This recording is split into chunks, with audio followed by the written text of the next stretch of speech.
Bonjour chers spectateurs, ici la chaîne Krasnota. Dans ce reportage, je voudrais vous parler de l'histoire des motos expérimentales délirantes d'Elf. Installez-vous confortablement, c'est parti.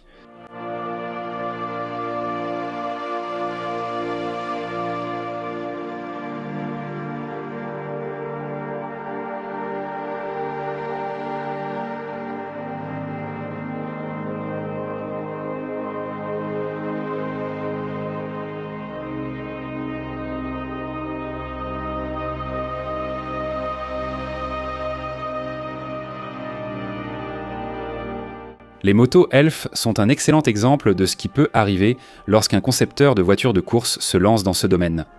Mais commençons par le début. L'histoire de la société Elf remonte à 1939 et au départ, elle appartenait au gouvernement français. Cette organisation s'occupait du pétrole et de tout ce qui y était lié. Secteur rentable, la position de l'entreprise s'est renforcée au fil des ans. Si nous regardons la diffusion de n'importe quelle course automobile ou moto, nous remarquerons que la plupart des véhicules sont couverts de logos de différents sponsors, parmi lesquels on trouve de nombreuses compagnies pétrolières. Les courses sont une excellente publicité pour de telles marques. Cependant, Elf est allé un peu plus loin. Ainsi, en 1972, le géant pétrolier français conclut un partenariat avec Renault et commence à participer aux courses automobiles.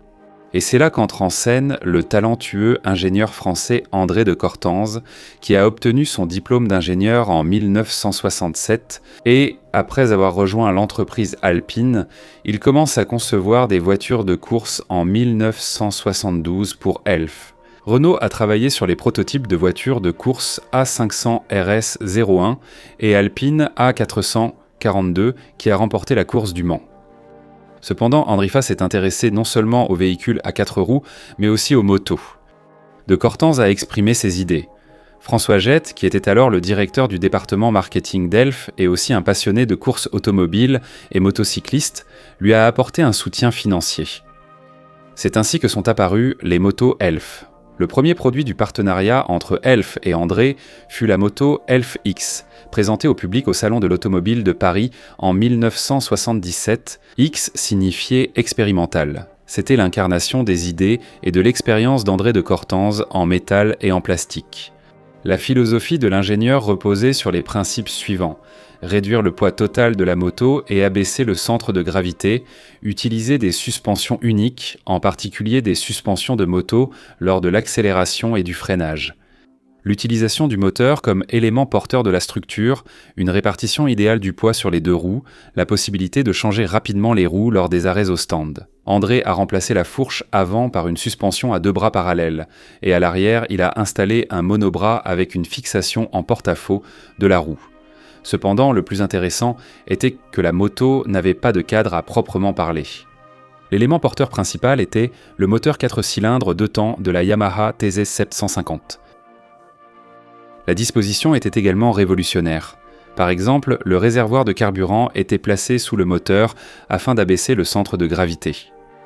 Les essais sur la piste de Nagara ont commencé en 1978 et l'ingénieur a invité Michel Rougerie, vice-champion du monde dans la catégorie 250 cm3 comme pilote. Le concept de la moto s'est avéré difficile à piloter. L'Elf X prenait mal les virages mais avait une excellente stabilité directionnelle. Cependant, le moteur Yamaha ne convenait pas pour servir d'élément porteur de la moto. Les perspectives du projet se sont avérées très incertaines. Un homme a sauvé la situation. Une personnalité légendaire dans le monde de la moto. Au Salon de l'Automobile de Paris en 1978, l'Elf X était exposé. Et cette partie de l'exposition était observée avec attention et intérêt par Saichiro Honda, âgé de 72 ans. Honda a été tellement impressionné par la conception qu'en 1979, les Japonais ont organisé des essais avec leurs pilotes d'essai et ont été stupéfaits par les idées révolutionnaires de l'ingénieur français.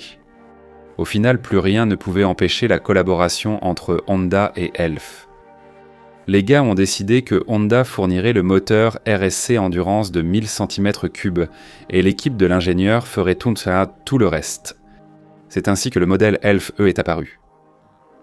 L'Elf E a fait ses débuts lors de la course du Bol d'Or en 1981 et a participé à toutes les manches du championnat du monde d'endurance. Cependant, la situation était compliquée par de fréquents abandons dus au manque de fiabilité.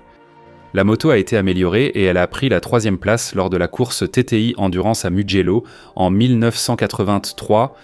Puis, avec un carénage spécial, la moto a établi 6 records du monde de vitesse sur la piste de Nardo en Italie en 1986. La vitesse de pointe atteignait 321 km/h. En 1983, l'ère des motos de 1000 cm3 dans les courses d'endurance a pris fin et la société Elf a décidé de s'imposer dans le prestigieux monde des courses Grand Prix. Honda a soutenu leur décision et a fourni les premiers moteurs RS 500. C'est ainsi qu'en 1984 est apparu le modèle Elf 2, également connu sous le pseudonyme Blackbird. La moto a reçu un système de direction expérimental, dans lequel le pilote contrôlait la moto en poussant ou en tirant le guidon. Malheureusement, la moto n'a pas couru. Lors des premiers essais, il est devenu évident que la conception n'était pas très pratique. Les pilotes étaient non seulement trop concentrés sur le pilotage, mais le système lui-même était également trop sensible. Un an plus tard, une version modernisée, l'Elf 2A est apparue avec une direction traditionnelle. C'est dommage, mais c'est précisément à ce moment-là que de Cortange a été contraint d'abandonner le projet Elf en raison de la pression exercée par son nouvel employeur, Peugeot, où il développait des voitures de rallye. Après le départ d'Henri, François Guittet a demandé au directeur de course Serge Rosset et à l'ingénieur d'Antrem de développer un concept moins radical. Ce prototype était l'Elf 3 en 1986. Le pilote britannique Ron Aslam a couru sur l'Elf 3 en 1986, puis il est passé à l'Elf 4 en 1987. Il a marqué son premier point au championnat du monde à Jarama, a remporté la victoire à Macao en 1986 et a terminé 4e au classement général en 1987. Il est devenu évident que le projet était viable. C'est pourquoi Elf et Honda ont conclu un accord spécifique sur le transfert de brevets pour l'utilisation dans la conception de motos de série. Et déjà en 1987, la première Honda WFR 750 de série avec un bras oscillant unilatéral de type Elf a fait ses débuts. Elf 4 a été le développement ultérieur de Elf 3. Il a reçu le moteur Honda NSR 500 en configuration V4, mais il a hérité d'un châssis en fibre de carbone totalement raté et de nombreux problèmes techniques.